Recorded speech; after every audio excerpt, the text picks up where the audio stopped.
Welcome back. Today we're going to talk about Taylor polynomials. Taylor was an English mathematician who came up with a really unique way to solve more accurately the value of a function using approximation techniques. So we learned earlier this year from derivatives that we could approximate the value of a function using a tangent line. But what if we want to be more accurate, or what if we wanted to approximate the function itself? For example, we want to approximate the value of sine of 1. I really don't know what sine of 1 is, and I forgot my calculator at home. So one way I could do it is I could use a tangent line, and we should remember a tangent line. The two things we need a point and we need the slope of a function. And we got this, right? So from sine of x, I can get the derivative, which is cosine of x. To get the point, we just plug, so to get the point now, we have to plug in a value close to 1 that we do know. So I'm going to pick 0. I'm going to let x be 0 because 0 is close to 1 and I know the sign of 0. So it's my known value. So plug in the 0, I get y of 0 is 0. So there's my point. Plug 0 into the derivative cosine of 0 is 1, and now I have my slope. We can write our tangent line using our tangent line formula. Y minus y1 equals mx minus x1. And that gives us y minus 0 equals 1, x minus 0.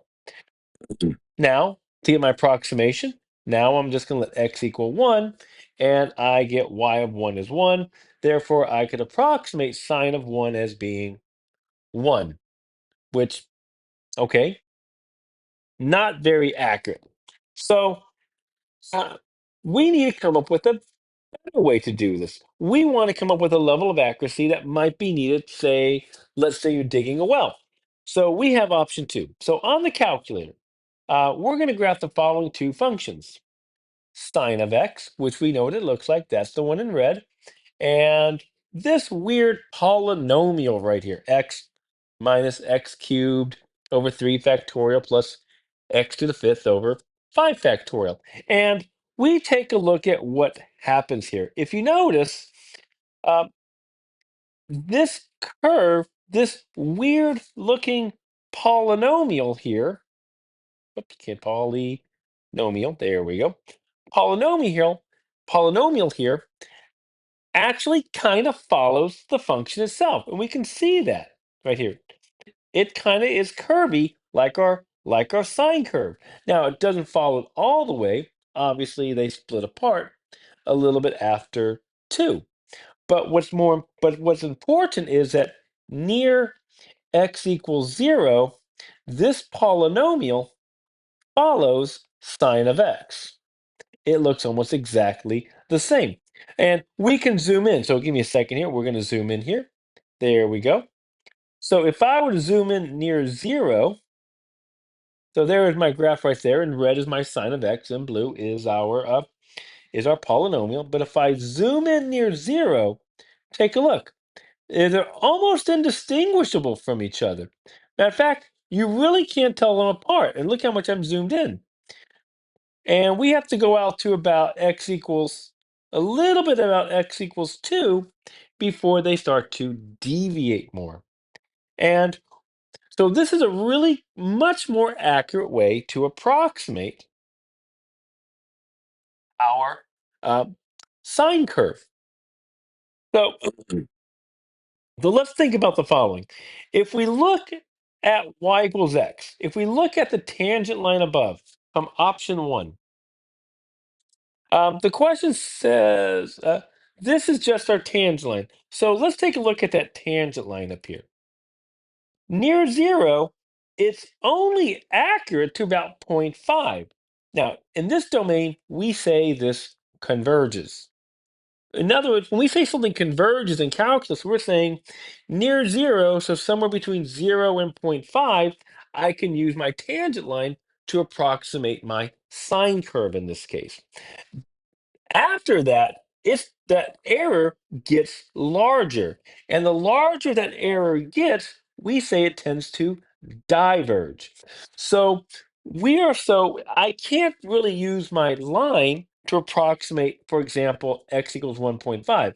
that error is just going to be way too big right there.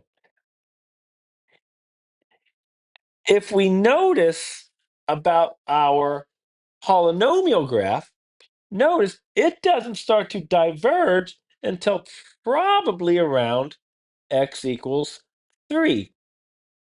So even though they both diverge, our tangent line diverges way earlier than our polynomial approximation. And so if we take a look at the second question right here down below, it says, what do you notice is a big difference between the tangent line as x approaches 1? Well, for our tangent line, it diverges. In other words, that error gets larger. Yeah.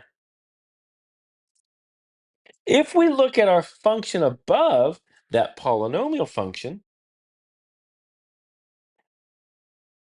our polynomial function, let's use that to evaluate y of 1. Well, I'm going to type this in my calculator, and I'm going to get, and if you type this in your calculator, you would get about 0.8417.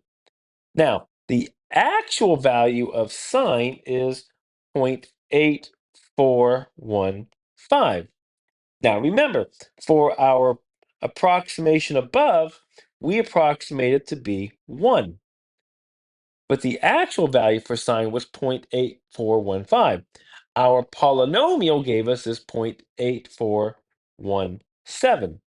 So obviously, we can see that this is a much more accurate tool for us. This polynomial approximation gives me a much more accurate tool to evaluate sine of x. So, next question.